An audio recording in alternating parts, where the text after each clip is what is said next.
The idea, insight, or secret you need for massive impact is just moments away. It's time to claim your career crown. The podcast where business owners and entrepreneurs share the keys to the kingdom to help you open the vault to your greater success.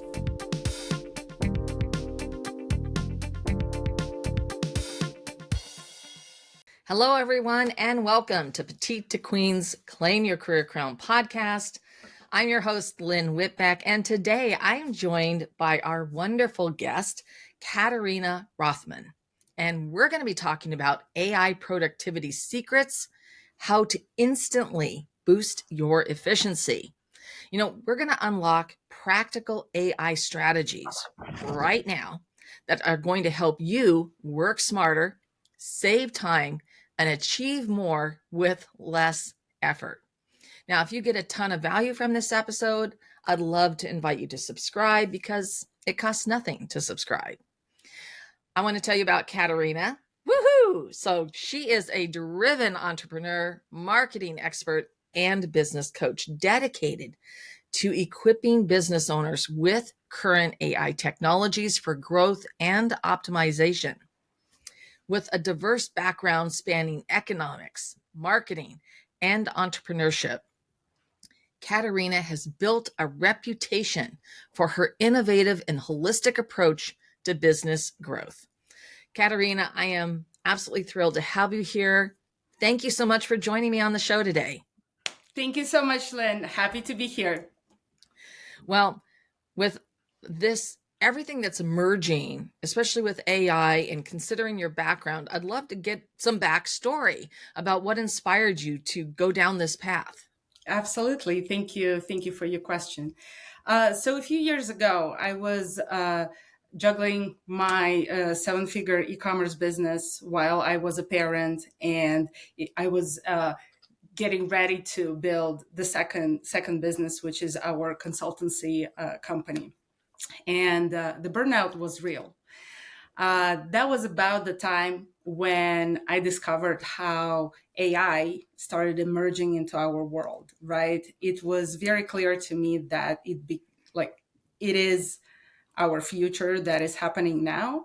And that was a no-brainer for me to start diving into learning more about it, understanding the tools, and how AI tools can take over our repetitive tasks and generate marketing ideas and summarize research. And all of this is done in seconds.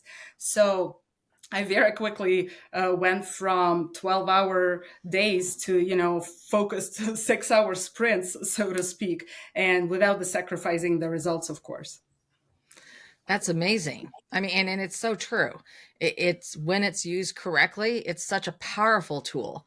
And I think that's what we really want to get into today is what are those AI productivity secrets to instantly boost your efficiency?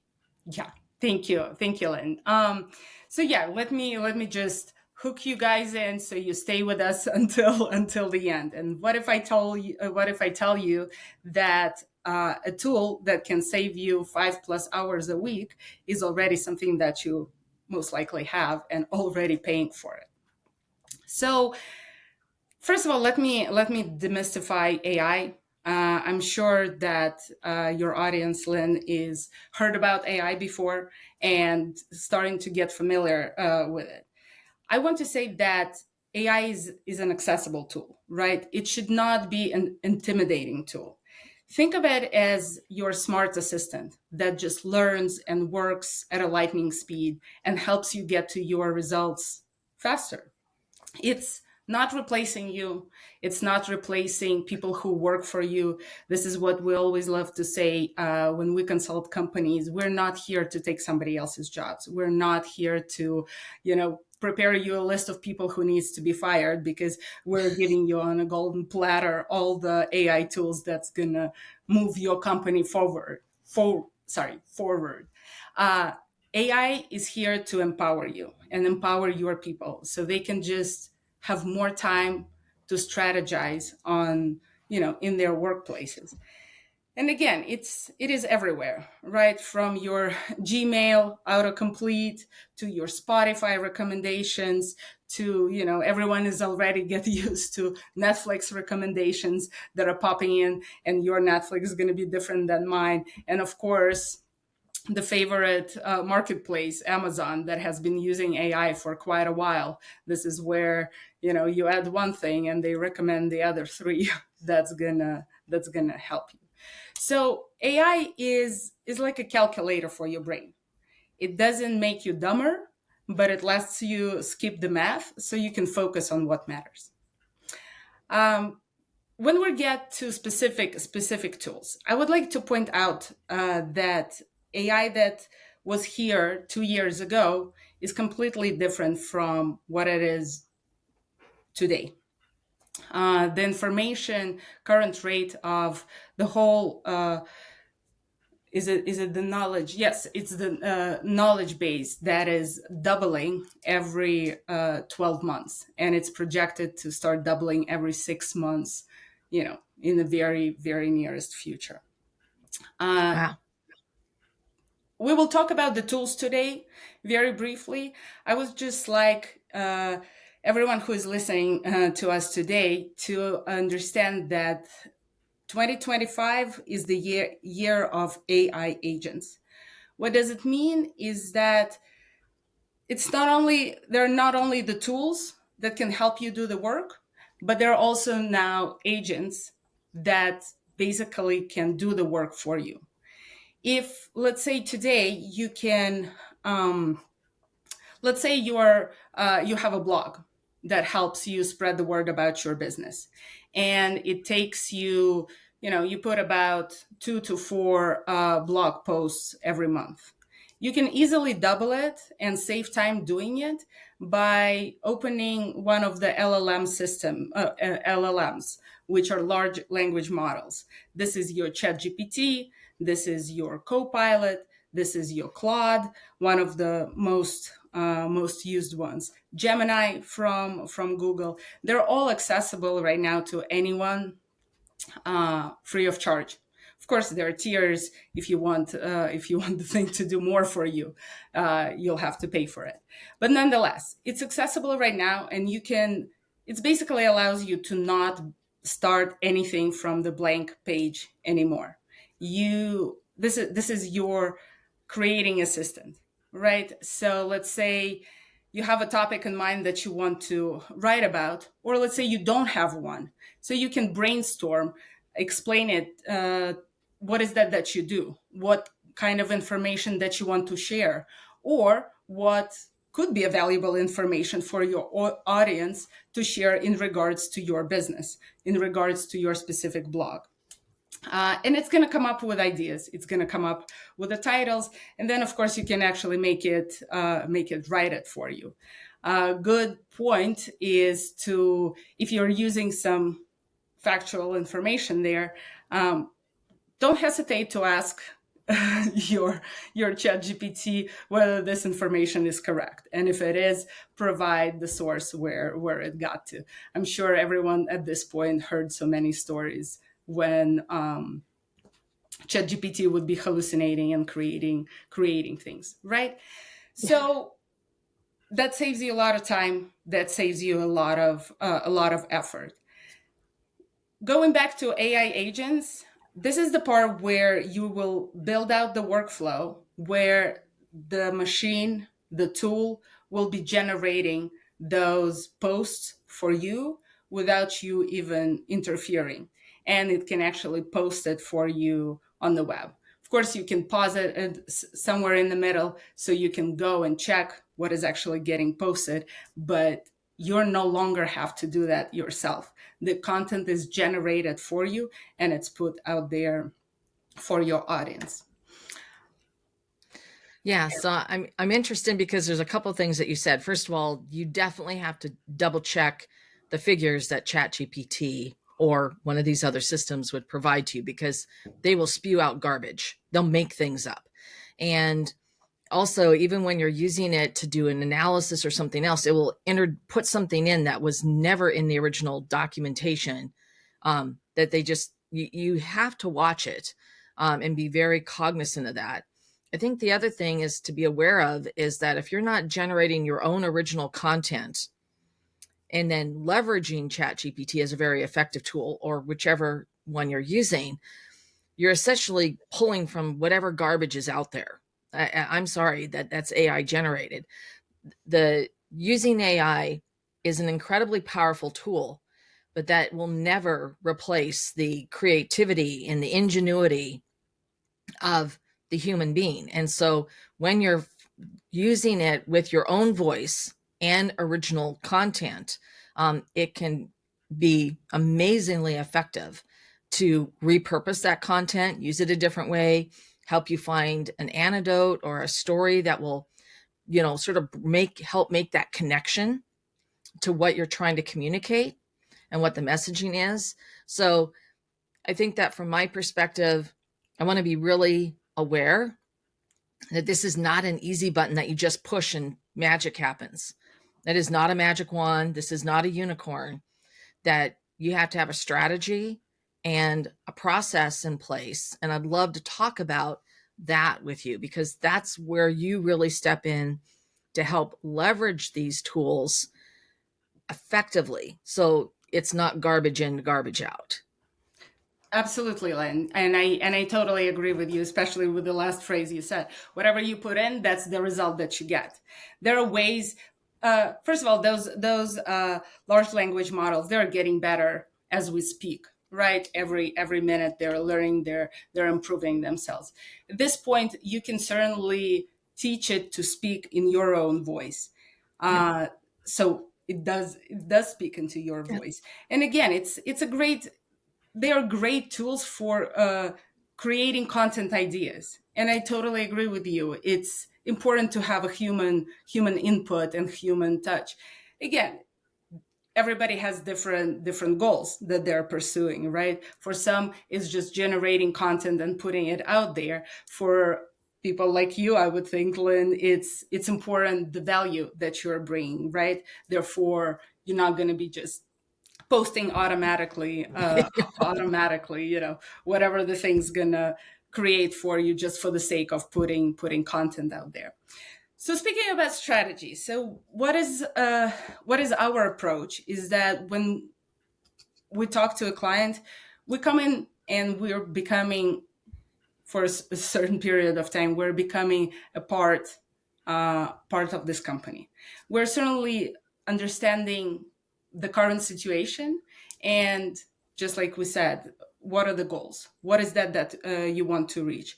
You want to scale right away from 0 to 100. All right, let's estimate how we're gonna do that. You want to optimize the current workflows, which is honestly a very, very honest, very often request. Help us save time, right? Help us introduce those tools. And again, as I said, it's today is more about building those agents and building those workflows.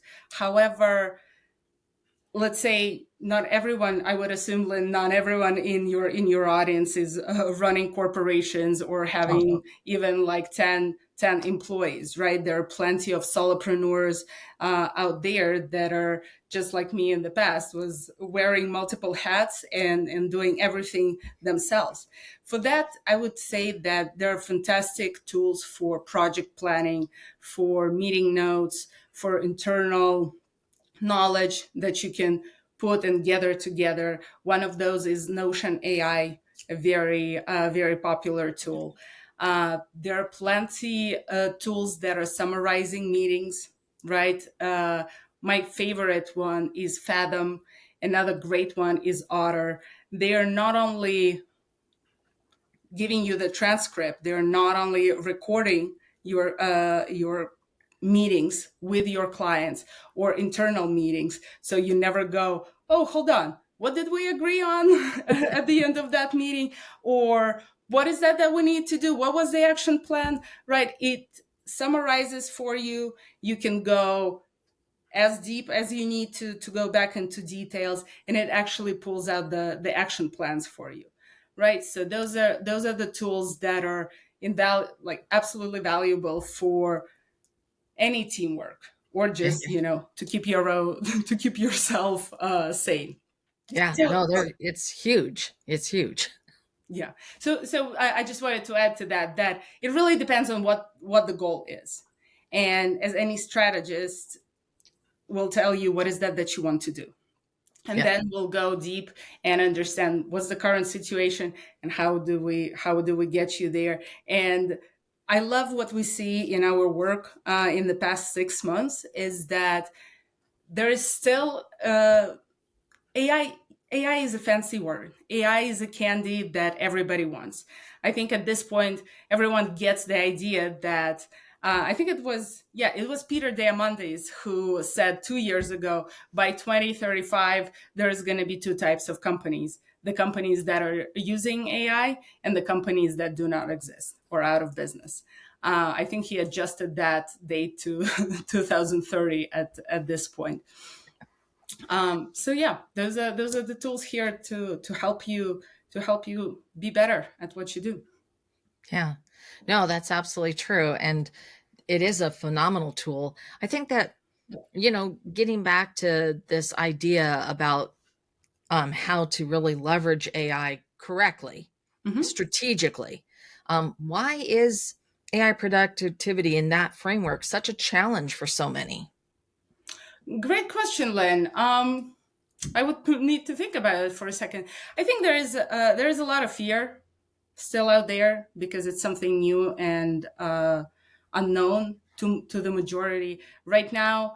I think it's the stats actually from last year, from 2024. At that point, there was like 70% of the 80% of the companies playing with AI, and only 2% who are implementing that.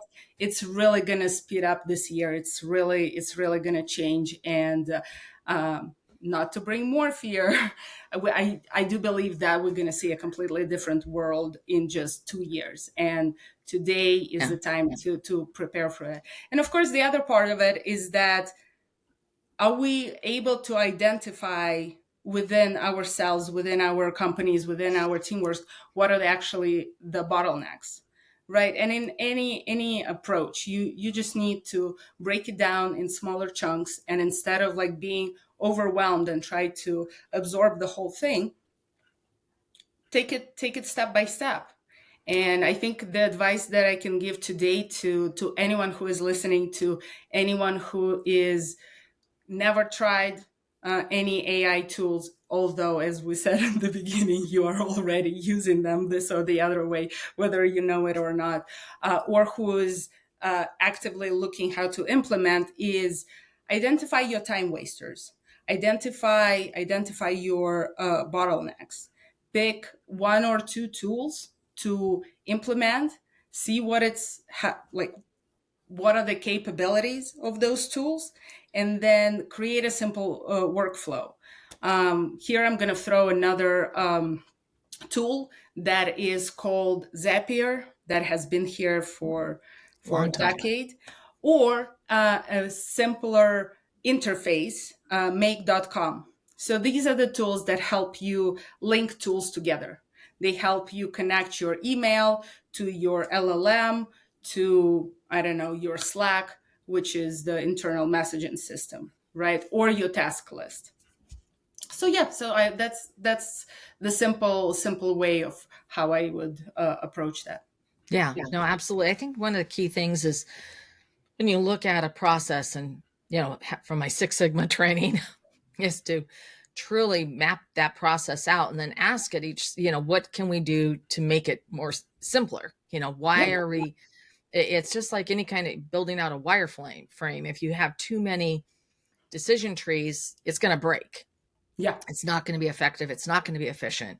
And so you keep asking, in the classic Six Sigma world, ask 6 times, why?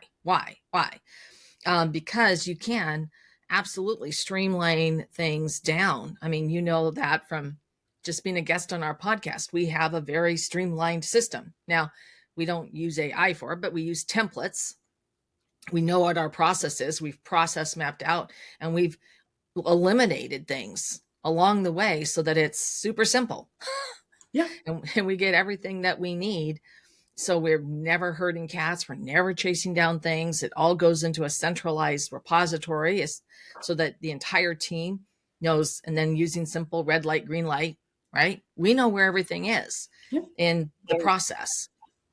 And so when people start with that, yes, there's some time investment, but it pays off such huge dividends. And then you can look at how can you use, there are many things that we used to do manually that we can now use AI to do the analysis. As you said, it's like that calculator, the number crunching, although in this case, it's not crunching numbers. So it really is such a powerful tool. And I love that fact that you brought up that fear, because that is something that can hold people back. And yet it's you just have to sort of, you always have to face those fears. And you have to, instead of, robots are taking over the world. Well, no, that's not going to happen. So instead, how can you leverage the tool just the way you did cell phones, just the way you do other things, the electronics in our cars? I mean, it's like, I like the fact that my phone connects to my car and I can do everything right there. I mean, I can see exactly how I'm backing up, right? So as you adopt these things, it's just setting it up and doing it the right way to get that structure in place. And I love that we're talking about this, because that's one of the most important things.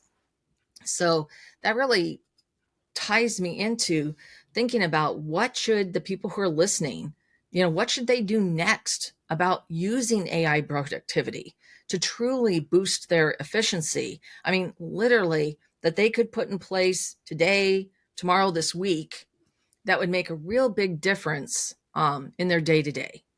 Thank you for this question, Lynn. It's I can take it to so many different avenues. Depends on what specifically your business is. I think overall, the universal advice would be connect your mail to LLM and help it go through tons of emails that you're receiving. There is a fantastic tool that is called SaneBox, which helps you organize your email. I highly recommend anyone to check it in. It even has like a free trial version for a week, which should give you plenty of time. And I don't know about you, I have about 25,000 unread emails in my inbox, and that number grows, right?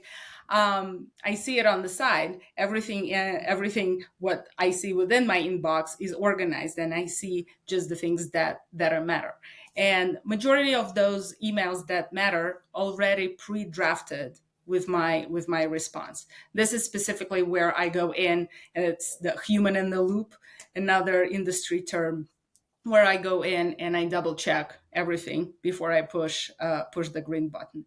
So I would think that this is a number one thing that anyone should include in their workflows today. And again, just you touch base on fear, and there's, in everything that is new, there is an adoption curve, right? Yeah. There are early adopters, and then those, when it then becomes, it goes into the masses. Apologize for that. And yeah, just like you were giving an example of things that you have implemented in your business. This is the part that I wanted to touch base earlier. There's still a big misunderstanding where there is AI and where there is an automation that has been here for 2 decades already, right? The same reminders for the appointments. If you are working with other people, or you have a calendar, I recommend you to get a simple tool, Calendly. There are many variations of it to schedule, to keep your schedule in place so people can see your availability. And instead of manually figuring out time, you send them the link. When you put all the settings in, and this is not AI. This is pure automation. People get notifications, so they don't forget to show up for that meeting. That saves you a lot of time for the follow-up. As I mentioned, the third one, and I would probably like pause here again, not to overwhelm, it's the note takers. The one that I mentioned earlier, Otter, it can be available on your cell phone. So you can go to in-person meetings, ask a permission if that's okay with the person whom you're having meeting with to record it, and push the button. And it can then, again, you can put another automation in place that both parties are getting the summary of this call, of this meeting that you guys had. So I would start with those three things, and then try to see if you can use your ChatGPT or Gemini or any other LLM that you choose for yourself as your chat buddy, as someone whom you can ask questions. And even we touched base on that earlier, Lynn, like understand your processes, right? And even if you're stuck, what do I do next? Yeah. Ask the question. Okay, so here's my processes. Like, what do I do next? How do I move from that blank page, right? What area should I need to look into? And then, of course, you can always ask, hey, recommend me a tool to optimize this process. And it's going to give you workable options. In my experience, it was not giving me the top options, but it's going to get you from blank space. And then if you're stuck, you can always come to experts just like us who are willingly will help you, will guide you through that process and help you find the best tools and create the workflows that work for you. Yeah, absolutely. And I can agree more. I think that investing the time early on to set up your whatever element you're using, the like chat, I happen to use chat, is really important so that it can learn your personality, your style, your voice, what's unique about you. Because that's the coolest thing, is that every human being is unique, you know? And so even if you're a twin or a triplet, you're still unique. And so that investment is worth its weight in gold for the viability and the quality of the work with the tool. And the other thing that you said that really struck me is that was such a great suggestion. Back in my bad old corporate days, I actually had an assistant who went with me to meetings, who took notes, who pretty much did not participate. But it was because there'd be a whole room full of people in that room, and we're implementing a huge corporate program. And I was running the meeting. I had to be interacting with my clients, and I couldn't take notes at the same time. I mean, it was just like I had to be live in the moment and managing all of that. And so that would be one place where you wouldn't need that person anymore. You can literally turn, which I'm very familiar with all the ones, Otter, Notion, and Fathom, and everyone's a fan of different ones. I happen to use Otter, but you're right. It would be with the summary, and I use Otter all the time to pull out a specific quote.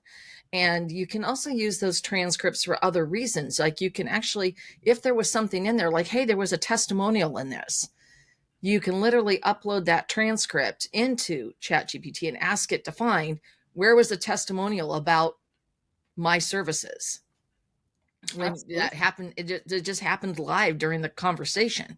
And that has happened to me many times, that someone just ad hoc, oh, God, it's so amazing working with you. And it's like, I wish I could capture that. Well, you can now. And isn't that amazing? Lynn, I love how much you're up to speed. Precisely. Let me give, once we touched base on that, let me throw another little nugget. You can take those summaries and you can put it again in ChatGPT and ask it to help you to write a follow-up email. It's going to be seconds. that you don't need to think on how to phrase things. It just very, very straightforward. Think of it as another great example from when we work with sales teams. Today, when people are going to your website, again, it really depends on what you do, but there would be some sort of a questionnaire, right?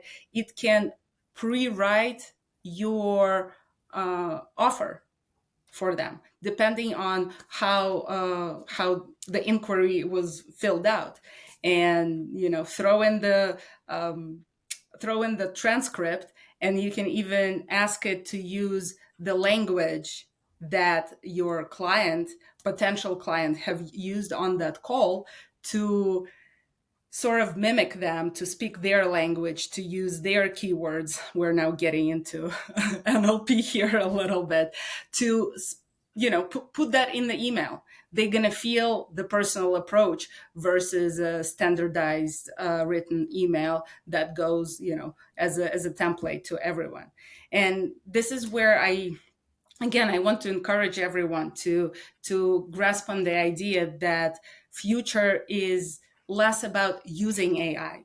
It's more about working with AI, just like your teammate. Yeah, absolutely. I couldn't agree more. So, Katerina, is there anything you wish that I'd asked you today that I did not? Oh, I wish we could have another 2 hours so I can get to the place to show how those tools, how you can work with those tools. Maybe one question that I would love to answer is, how techy do you need to be? How technologically advanced do you need to be today to use those tools? And the answer is, they're simplified so much for you that you really don't need to be a tech guru anymore. Find your LLM, again, chatgpt.com, gemini.com. Go explore and have fun with it. Yeah, absolutely. And I agree. Yeah, no prior experience needed. Right. Just like with any tool, just prepare so that you can get it set up properly right out of the gate. And that's going to save you so much time, energy, and heartache down the road. So, Katerina, thank you so much for sharing AI productivity secrets, how to instantly boost your efficiency. I know that our audience is going to want to know more about you and how they can connect and find out about you. So the good way to learn more about what we do is to follow us at aimarketing.now. And we have prepared a little PDF for you with the top 10 productivity tools for you. Lynn, if you'd be so kind to please share the link in the chat for everyone. Just go there and you can download it. It's very self-explanatory. It gives you the price points. It tells you which tools have free options, free trials, and just be curious and open, and just like I said, go have fun. Yeah, absolutely. And I dropped it there, and for everyone who's tuned in after the fact, it's going to be right there in the comments below, so it's one click away. Katerina, thank you so much. And to all of our listeners who joined us today, I'm so glad you are here. This has really been an informative discussion, and I'm so glad you joined us. And thank you. And Katerina, one more time, thank you so much. This has been fabulous. I've really enjoyed having you on the show today. Thank you so much for having me. Have a great day. What was your biggest takeaway from this episode? I would love to hear about it. It's important to share the things you love. If you loved this episode, a 5-star review really helps keep the podcast coming to you regularly. Also, if you want to get more sales strategies to grow your business, make sure you subscribe right now. If you want to get results even faster, I invite you to download my sales strategy checklist at petitetoqueen.com/checklist. This has been Lynn Whitbeck, host of Claim Your Career Crown. I'll see you next time.